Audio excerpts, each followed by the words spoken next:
Bom dia a todos, eu sou William de Oliveira e apresento aqui, sob orientação do professor Guilherme Henrique Fiorotti, o trabalho de conclusão do curso intitulado Estudo numérico de interação fluido-estrutura, considerando um escoamento laminar de um fluido viscoplástico sobre corpo sólido submerso.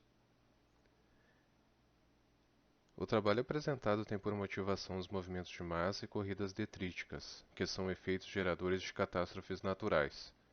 Movimentos de massa são produzidos quando chuvas intensas, concentradas e condições favoráveis estão presentes. Ocorre o desprendimento do solo e as regiões localizadas no entorno podem ser drasticamente afetadas, configurando riscos e alertas em relação à discussão sobre catástrofes naturais.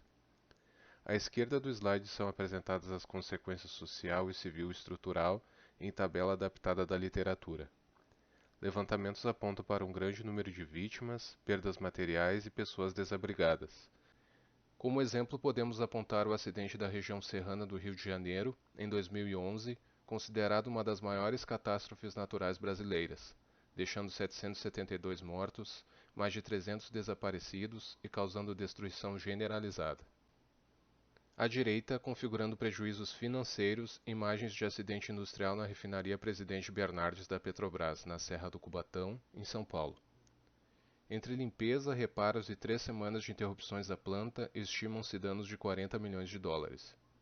A caracterização dos movimentos de massa se dá por meio da figura apresentada, adaptada de Cousteau e Meunier. Situando o problema estudado em relação aos tipos de movimento, a classificação compreende corridas de lama e corridas de detritos. Temos, portanto, fluido com conteúdo de água maior do que frações sólidas, monofásico, com material coesivo ao invés de particulado. Cabe aqui destaque para a palavra monofásico, que será a hipótese simplificadora do estudo. Esse próximo slide situa geométrica e qualitativamente o tipo de problema em um exemplo de estudo realizado por Gramani. T1 representa o setor onde há fase de mobilização, predominam deslizamentos de solo com rochas de dimensões e formatos variáveis. T2 é o setor onde ocorre erosão lateral e remobilização do leito. T3 corresponde ao setor onde existe intensa deposição de material granular. O problema estudado, portanto, está localizado no trecho T2, setor em que os movimentos de massa e, portanto, o escoamento a ser estudado se encontra mais desenvolvido. O objetivo do estudo é entender o seguinte questionamento: qual a capacidade do escoamento em arrastar objetos quando já se encontra bem desenvolvido, com uma fluidodinâmica já bem caracterizada? O trabalho tem como objetivos gerais entendimento das interações fluido-estrutura, observação dos esforços submetidos a corpo sólido fixo, aplicação de modelo reológico adequado ao fluido não newtoniano, representado aqui pela lama, estudos dinâmicos e cinemáticos, arrastamento de um corpo sólido fixo em função da imposição dos esforços. Já os objetivos específicos são calcular os campos de velocidade e pressão, conhecer as forças e, consequentemente, os coeficientes de arrasto e sustentação experimentados pelo corpo em função da ação de escoamento, e obter funções sistematizadoras do problema através dos dados obtidos. A geometria do problema corresponde a um plano inclinado com parâmetros principais tais que u zero é a velocidade média do escoamento, enquanto u de y corresponde à magnitude da velocidade em função da posição vertical. Rho é a massa específica, tal zero é a tensão limite de escoamento, n é o índice do escoamento e k o índice de consistência, estes dois últimos fazendo parte do modelo reológico de um fluido não newtoniano. HCS é a altura do corpo sólido, LCS o comprimento do corpo sólido, H0 é a profundidade do escoamento e θ a inclinação do leito ou canal. X estrela corresponde ao eixo secundário ou auxiliar, que tem sua origem na face lateral esquerda do corpo sólido. Como hipóteses simplificadoras assume-se fluido homogêneo, escoamento incompressível, laminar, regido apenas pela aceleração gravitacional. A hipótese de águas rasas ou filme de fluido implica em escoamento infinitamente longo, ou seja, a dimensão em x é muito maior que a dimensão em y. O escoamento é infinitamente largo, isso significa que a dimensão do canal em z é muito maior que a dimensão em y, o que implica na repetição da solução ao longo do eixo z e também na classificação do problema como sendo de domínio bidimensional. A modelagem matemática irá auxiliar na validação do modelo numérico. As equações 1 e 2 representam as equações de conservação para um fluido não newtoniano, e quanto ao modelo reológico é exaustivamente reportado na literatura que o comportamento de um fluido sem sedimentação pode ser descrito pelo modelo reológico não linear de Herschel-Buckley, representado pela equação 3. A equação 4 apresenta a taxa de cisalhamento, a equação 5 o perfil de velocidade, y0 é a altura da região cisalhada, c é a taxa de cisalhamento adimensional, a equação 8 apresenta a velocidade na região de escoamento pistonado, a equação 9 diz respeito à velocidade média e a equação 10 à viscosidade aparente. Primeiramente, busca-se no evento ocorrido em Itaoca, São Paulo, os parâmetros de entrada do problema através do estudo de Coelho 2020. Os dados são organizados conforme apresenta a figura inferior esquerda do slide. A classificação granulométrica compreende areia e brita em maiores concentrações, seguidos de argila e silt. A seguir, os dados foram sistematizados para comparação com outros tipos de solo disponíveis em literatura, na figura da direita. Pode ser observado que a granulometria do solo de Itaoca apresenta uma distribuição percentual bem definida de argila, silt, areia e brita. Assim, o solo segue as mesmas características daqueles estudados por Mallet e Bert em eventos distintos. São apresentados neste slide os parâmetros do fluido utilizados no estudo.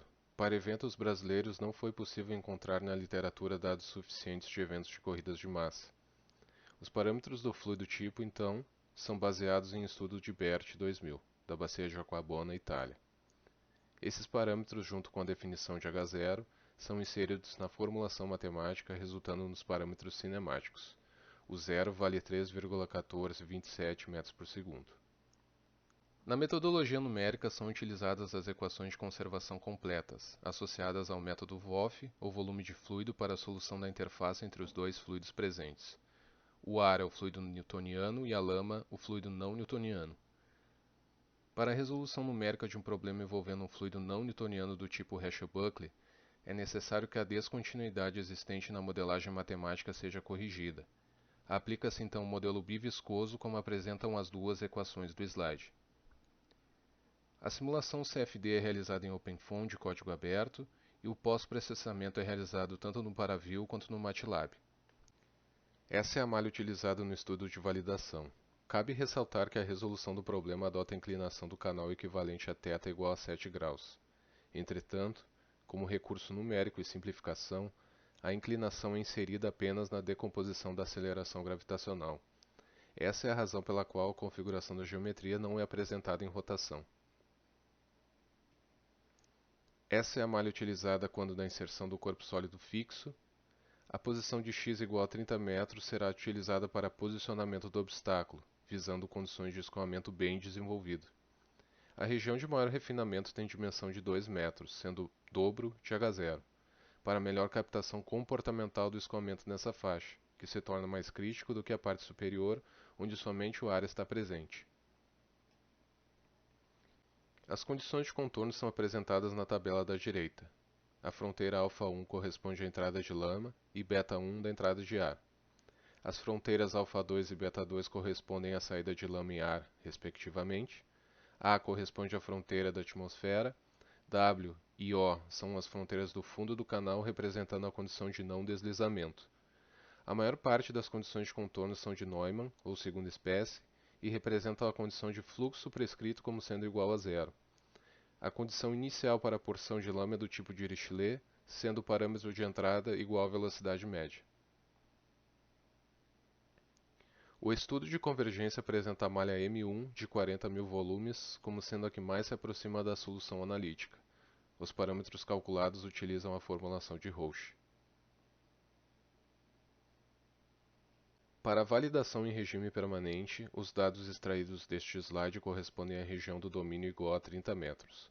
No gráfico da esquerda, pode-se observar que a velocidade média atinge a estabilidade, sob inspeção visual, a partir dos 100 segundos, com grandeza aproximada de 3,14 metros por segundo, atingindo condições de regime permanente. Para embasamento de tal informação, calculam-se o desvio médio relativo e o desvio de regime no gráfico da direita. Escolhendo um desvio de 0,1%, corresponde a 70 segundos para o desvio relativo e a 112 segundos para o desvio de regime.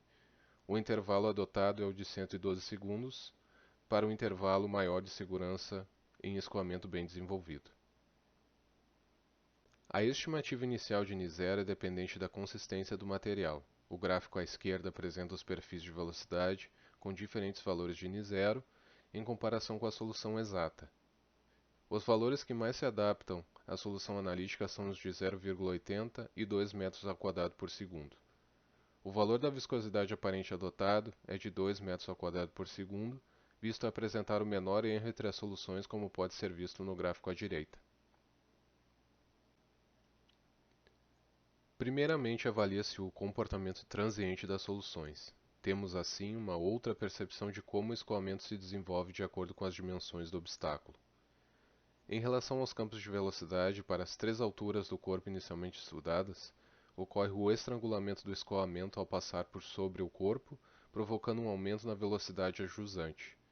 Há variações na superfície livre também a jusante, de acordo com o aumento da altura do corpo sólido. Esses dois efeitos se tornam tão pronunciados e evidentes quanto o aumento na altura do obstáculo. Em relação aos campos de pressão, percebe-se um aumento da pressão estática montante, proporcional à altura do corpo sólido. Espera-se nessa condição um aumento das forças na direção longitudinal e, visto serem diretamente proporcionais, do coeficiente de arrasto. A seguir, os três gráficos apresentam os perfis de velocidade para cada valor de HCS. Em x' igual a 10 metros, os perfis de A, B e C são praticamente iguais aos da solução exata, e o escoamento ainda não percebe qualquer bloqueio. O escoamento se adapta de acordo com o que se aproxima do corpo sólido, para maior HCS ocorrendo com mais evidência. Aumentando o HCS, os perfis se aproximam do eixo vertical, o que implica em velocidades mais próximas de zero e, consequentemente, aumento da chamada região de zona morta, onde as velocidades são iguais a zero. Maiores valores de HCS implicam em maiores forças e coeficientes. São utilizadas funções sistematizadoras de aproximação através dos dados obtidos para diferentes simulações variando HCS e LCS. A razão CD sobre CL menor que 1 implica na inércia do corpo em permanecer na mesma posição, já que o coeficiente de sustentação é maior. A razão CD sobre CL maior que 1 implica no arrastamento do obstáculo, já que as forças no sentido longitudinal são maiores do que as verticais. A razão CD sobre CL diminui para maiores dimensões da largura do corpo sólido e aumentam para maiores dimensões da altura do mesmo. O próximo slide apresenta um estudo adimensional. A razão CD sobre CL aumenta quando a razão HCS sobre LCS também aumenta. Apresenta-se um comportamento linear para valores de HCS iguais ou menores a 80% de LCS. Isso significa que para valores compreendidos nessa faixa, independente da dimensão, milímetros, centímetros, metros, etc., os coeficientes de arrasto e sustentação apresentam combinados desempenho linear. A aproximação do intervalo se dá por meio da função sintetizadora 1,70x menos 0,05. Para valores da razão HCS sobre LCS maiores do que 0,80, a razão CD sobre CL aumenta de maneira abrupta. Depreende-se do estudo realizado que a condição de inércia estática, ou arrastamento do corpo sólido, é em função da razão do coeficiente de arrasto pelo coeficiente de sustentação.